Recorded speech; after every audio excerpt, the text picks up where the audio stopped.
প্রশাসনের হাতে চুরি দিয়ে আছে, বাংলাদেশের প্রশাসনের হাতে চুরি পড়ে থাকে, চুরি সন্তান সেরকম মারে, তাদের পুলিশের সামনে দেখছেন আদালতে আসামি নিয়ে যাওয়া হয়, আদালতে পুলিশের সামনে মারতে মারতে তাদেরকে মনে করে রাস্তায় ফেলে মারা হয়।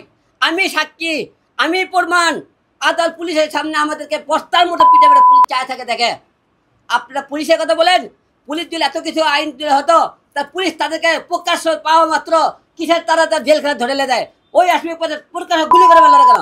গুলি করে মারে না কেন? তাদেরকে সন্ত্রাসে কেন জেলখানা দেবে? পুলিশের কর্তব্য শালা হত্যা, সন্ত্রাসে কি কথা পাথর দিয়ে মারছে। কালকে সোহাগের হত্যা যে 4 জন মামলা ধরেছিল, ওটা জেলখানা কেন নিয়ে যাওয়া তালবে? প্রকাশ্য গুলি কর, গুলি কর, গুলি কর, গুলি করে মার, পাখির মতো মার তাদেরকে। তাহলে সন্ত্রাসী বন্ধ হয় কিনা? বগুড়ায় আপনার উপর হামলা হয়েছে, সেই বিচার আপনি পাননি, আর গতকালকে যে ঘটনা ঘটেছে সে কি আজও বা তার পরিবারকে আজও কি বিচার পাবে, সুষ্ঠু বিচার? কি মনে করেন আপনি? সোহাগের পরিবার কোনো বিচার পাবে না। কি বিচার পাইছে দেখছেন?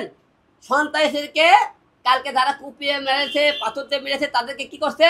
ধরে থানাতে নিয়ে গেছে। আদালত কি করবে?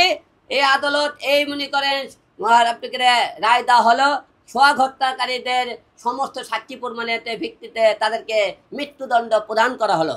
মৃত্যুদণ্ড প্রদান করলেন, তে আপনার কার্যকর কবে করবেন? 24 ঘন্টার মধ্যে কার্যকর করেন, দেখেন হত্যা কমে যায় কিনা, সন্ত্রাসী ভয় পায় কিনা। আপনারা কার্যকর করেন না, কিসের মৃত্যুদণ্ড দেন, কিসের আপনারা আইন করেন? আচ্ছা, আপনি যে এখন যে ধরেন বিএনপির বিরুদ্ধে আপনি কথা বলছেন, এখন এটা ভিডিওটা সোশ্যাল মিডিয়ায় যখন আপলোড করা হবে, করার পরে যদি আপনাকে যদি কোনো হুমকি দেওয়া হয়, সেক্ষেত্রে আপনি তখন কি ট্যাকল দেবেন? আওয়ামী লীগ লোকেরা আপনাকে হুমকি দিল বা এরকম, তখন কি করবেন? আওয়ামী লীগ সরকার যখন রানিং ক্ষমতায় ছিল, তখন হিরো আলম কাউকে আওয়ামী লীগের কোনো এমপি মন্ত্রীর সাথে কথাবার্তা বলেনি, অন্যায় প্রতিবাদ করছে।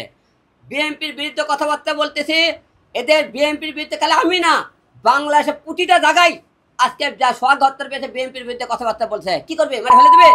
আমাকে তো আপনি 3 বার মারার চেষ্টা করা হয়েছিল, মারতে তো পারেনি, মারতে পারে আল্লাহ যত করে আমাকে তুলে নালে দেবে, কিছু করতে। বিএনপি কি করবে? বিএনপির বিরুদ্ধে কথা বিএনপি মারবে? মারলে মারুক, এক হিরো আলম মোল্লা কি হবে? এই যে সোহাগ মারা গেছে, কি হবে? তার পরিবার কি না খেয়ে থাকবে? আল্লাহর পতন দিছে, কি আরে রিজেক্ট দিছে সেটা আল্লাহ দিয়ে রাখছে। আমি হিরো আলম মারা গেলে কি হবে? বিএনপি কে আমাকে মারার চেষ্টা করছিল না? আমি তো বেঁচে আছি এখনো।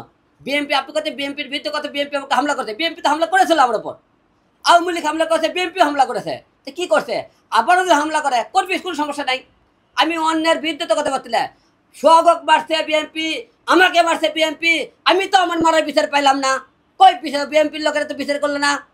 কই আওয়ামী লীগের লোক তো বিচার করলো না, আওয়ামী লীগ মারলো, কই বিচার তো পাই না। এত মনে করেন বিএনপি আওয়ামী লীগের যখন রাজনীতি করতে এত সন্ত্রাসী বাড়ছে, কোনোদিন তো একটা বাংলাদেশের লোক দেখান যে অমুক লোক মারে ফেলে দেওয়ার পর তাকে ফাঁসি কার্যকর করা হচ্ছে, মৃত্যুদণ্ড পর্যন্ত করে কি করবেন? মৃত্যুদণ্ড করে আরো আমাদের দেশের জনগণের ক্ষতি করতেছে। মৃত্যুদণ্ড দিয়ে কানুন করে এরকম জেল খানা দিয়ে দেয়, আরো এই বসতে খাওয়াইতেছে।